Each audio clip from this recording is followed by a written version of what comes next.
Why grow garlic? This is one of my focus videos on a specific plant that I want to bring to your attention because in my experience, the joy of growing your own garlic and seeing it prosper has been one of the delights that I've had in my whole stand-up gardening. This is, for instance, the last year's crop I've had of red Russian garlic, nice big bulbs. You can see that. And when I first started growing, I didn't know anything about growing garlic. So growing garlic is a very value for money activity because these red Russian bulbs are very expensive in the store. They go for $5 or $6 each. This cost me 10 cents to grow. And the other thing is when you buy garlic in the store, sometimes it's been drying out for 6 months or 9 months, and when you open it, it's dry and it doesn't have the same flavor. These are very moist. You wouldn't believe how moist they are. In fact, when you crush them, you know, liquid comes out of the cloves. They're just a joy to use. So garlic, when you grow it yourself, is a revelation, and that's what I want to share with you today. Who am I? I'm Craig, the stand-up gardener. I'm a retired project manager and engineer. I've had some health issues. I've had a couple of bouts with cancer. I've had some abdominal surgeries and I have a hernia. So what I've discovered is if I want to be more healthy, which is kind of the big warning when you start having cancer and things, you want to make sure that you're doing things that enhance your health, make you feel better, and give you a better quality of life, and try to get that longevity going, which we all want to do. So gardening does that, and stand-up gardening is way, way, way easier on your body. And I've redesigned the gardening process to keep everything high off the ground and to make sure that I'm bending and lifting at a very minimal occurrence as I garden. So let's talk about garlic specifically, because when I first started off, I tried doing them in bags, and I tried also doing them in raised beds. I have some raised beds behind me, which I did. And what I did was I first bought, this is my old gardening book that I had before I started doing my own calendar and planners. And, you know, I got a seed starter. So you buy garlic cloves that are specifically for planting, not to eating. And I got 5 different types. I got Russian red, I got German white, I got Mexican purple. They got all different colors. I got Dugansky, and I got music garlic. So I had 5 different types of garlic. So I planted them all in different rows in my raised beds. And although it's not a stand-up, raised beds are only like a foot off the ground. But the advantage with garlic is you plant them in October, November, just before you're getting into your freezing time. And so as a result, you plant them once, and then you never touch them again until the next May, June, July. So they're not something you're always bending over and doing. So they kind of allow me to say, okay, from a point of view of stand-up gardening, I've only got to bend over once to plant them. I only have to bend over once to harvest them. And that's it. The rest of the time, I can leave them alone. They're quite happy to just sit in your bed and grow on their own. What you'll find is at a certain point in late May or June, they start to grow scapes, which are their flowers, and they're kind of curved over. These are for hardneck garlic, which is what I recommend you get, is a hardneck garlic.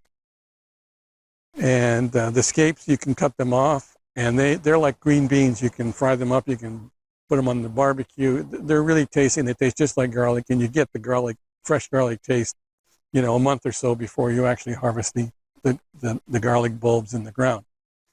So that was a discovery for me. I didn't even know about garlic scapes until I started growing them, and I saw these big curly things with a little bulb in the end, which was going to be a flower. And I said, well, I don't want them to flower. I want the bulb to grow.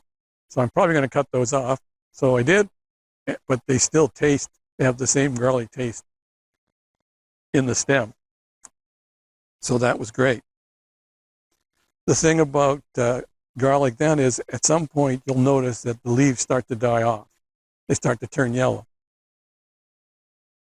When you plant them in November, they need cold weather in order to complete their growing cycle before they'll actually start to sprout and start to grow. So I'll show you pictures. I have pictures of all the different garlic growing I've been doing over the years, and you'll see that there is a cycle to them. They need the cold, they need the below zero weather for a little bit. Then they start to grow on their own afterwards, and they start to sprout and they grow tall. The beauty of garlic is, from pest point of view, nobody else really likes them. So you don't get too many pests chewing on your garlic leaves. Although I still protect them because I have deer in the front, and I don't believe, I've been told and I've seen myself, deer, when they get hungry, they'll eat almost anything. And they may even eat garlic. I don't know. So far, I've protected them, and they haven't touched them. So that's good. But garlic is something that is a high value crop for you to grow. Once you get started, every year, I've never had to buy garlic from a seed store again. I've just taken the largest bulbs that have grown, and I have broken them down into cloves, and each clove you plant as a seed, and that then grows into a bulb by itself. So like last year, I grew 70 garlic plants, 70 bulbs, like this. They were all red Russian.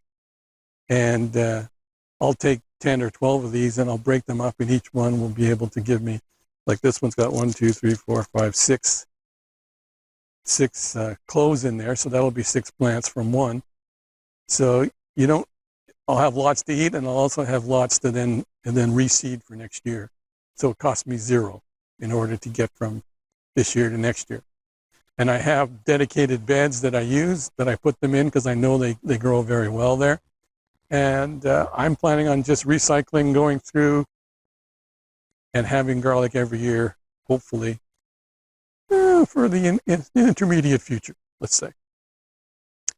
The other thing, because as I said, I'm a cancer survivor, I'm always looking at the plants themselves and what they do in terms of your health. And so garlic not only protects you from vampires, but it also does certain things in terms of your immune system, which, being a cancer survivor, you need to have your immune system to fight off diseases from all sorts. So they're good for cold and flu, and also for all their kind of immune diseases. So they have a chemical called allicin, which when you eat garlic, especially raw, but when you crunch it, press it down and let it sit for a bit, you still get the benefits of it, even if you cook it. So you get the immune system boost. You also get a heart and blood pressure boost. Significant impact on that. It also is antibacterial and antifungal. Just because I told you that normal pests don't like to eat garlic, when it's in your system, it also helps you to fight off bacteria and fungus in your body as well. And it also has an antioxidant, which, as I'm retired and I'm moving forward in life, antioxidants prevent cell damage and aging, which is another thing I'm trying to fight against. So I have my 2026 garden planner and calendar and planner, which you can get from Amazon. And the link is down below as well. So I encourage you to start tracking and documenting the progress of your stand-up garden. Thanks very much, and we'll see you again next time, my next video. Bye for now.